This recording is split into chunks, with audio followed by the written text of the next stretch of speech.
Plumes of smoke over the skies of Sudan's capital, Khartoum, a daily scene since fighting began between Sudan's army and the paramilitary Rapid Support Forces, or RSF, 1 month ago. The RSF are using civilians as human shields. They use people's homes for protection.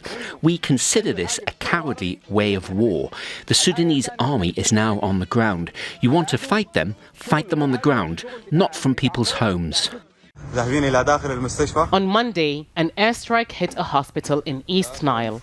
The army says the RSF has been using it as a base for military operations. The RSF accused the army of killing and wounding civilians in the attack. More than 500 people have died since the start of the fighting. More than 700,000 people have been forced to move elsewhere within the country since the start of the conflict, and at least 200,000 have fled to neighboring countries. But millions remain in the capital, where most of the fighting is taking place. It started with gunfire and bullets flying overhead. Then our home was hit and we moved to a place that was safe. But it's not safe now. There are airstrikes, shrapnel flying when there's fighting. We want to leave, but we can't. The fighting has damaged many important facilities. They include the main international airport, which was the focus of heavy battles during the first days of the fighting. Other facilities, such as water and power plants, have also been destroyed by the fighting, with many residential areas cut off from power and running water for a month now. The struggle between the two sides has also affected access to hospitals and markets. Food supplies in the capital are running low, and there are concerns that the situation will deteriorate further as the fighting enters its second month.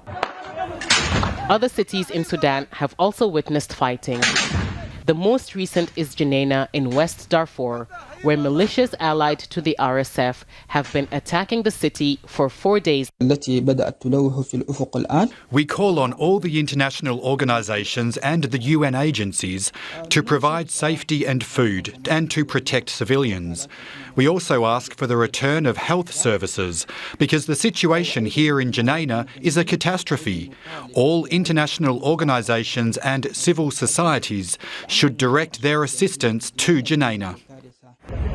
The Sudanese army and the Rapid Support Forces on Friday signed what they called a humanitarian declaration in Jeddah in Saudi Arabia.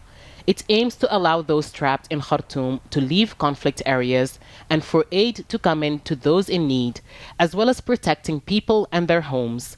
But that's yet to happen on the ground, where the fighting is continuing, along with the destruction and deaths and wounding of civilians. Hiba, Al Jazeera, Khartoum. Fighting has broken out in Senegal.